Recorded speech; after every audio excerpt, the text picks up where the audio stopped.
वृंदावन की एक गोपी रोज दूध दही बेचने मथुरा जाती थी। एक बार ब्रज में एक संत आए। वो कथा कर रहे थे तो गोपी भी कथा सुनने गई। संत कथा में कह रहे थे कि भगवान के नाम की बड़ी महिमा है।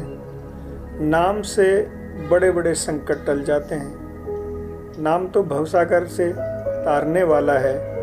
यदि भवसागर से पार होना है तो भगवान का नाम कभी मत छोड़ना। कथा समाप्त हो गई। अगले दिन फिर दूध दही बेचने चली। बीच में यमुना जी पड़ती थी तो गोपी को संत की बात याद आ गई। संत ने कहा था कि भगवान का नाम तो लो, भवसागर पार हो जाता है। तो भवसागर जब पार हो जाता है तो ये तो छोटी सी नदी है, ये कैसे नहीं पार होगी। तो उसने भगवान का नाम लिया और नदी में उतर गई। भोली भाली गोपी यमुना जी की ओर बढ़ गई। अब जैसे ही यमुना जी में पैर रखा तो लगा मानो जमीन पर चल रही हो, और ऐसे ही सारी नदी पार कर गई। पार पहुंचकर बड़ी प्रसन्न हुई और मन में सोचने लगी कि ये तो संत ने बड़ी अच्छी तरकीब बताई।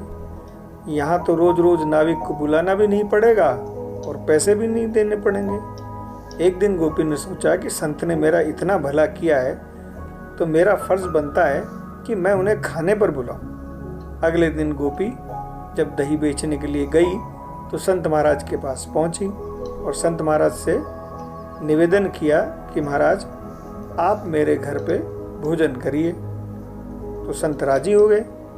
फिर उनको संत को साथ में लेकर वो वापस आई तो बीच में फिर यमुना जी पड़ी। तो संत जो हैं वो नाविक को बुलाने लगे। तो गोपी बोली, बाबा नाविक को क्यों बुला रहे हो, हम ऐसे ही यमुना जी पे चलेंगे।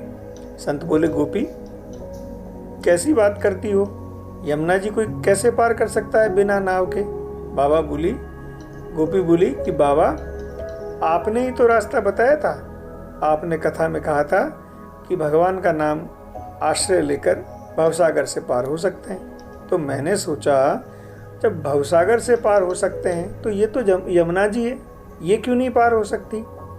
मैं भी ऐसा ही करने लगी, इसलिए मुझे अब नाव की जरूरत ही नहीं पड़ती। संत को विश्वास नहीं हुआ। बोले, गोपी तू ही पहले चल, मैं तुम्हारे पीछे पीछे आता हूँ।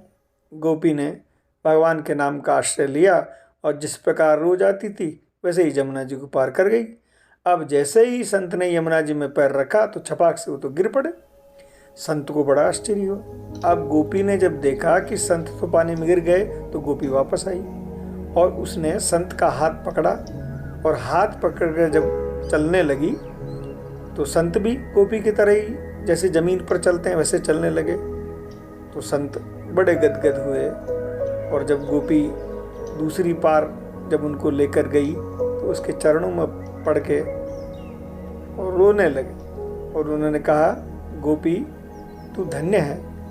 वास्तव में सही अर्थों में नाम का आश्रय कैसे लिया जाता है तूने ही लिया। मैंने तो सिर्फ नाम की महिमा बताई पर स्वयं इस आश्रय को नहीं जान सका कि भगवान का नाम इतना इतना इतना ज़्यादा करुणामय और कृपामय होता है। बोल वृंदावन बिहारी लाल की।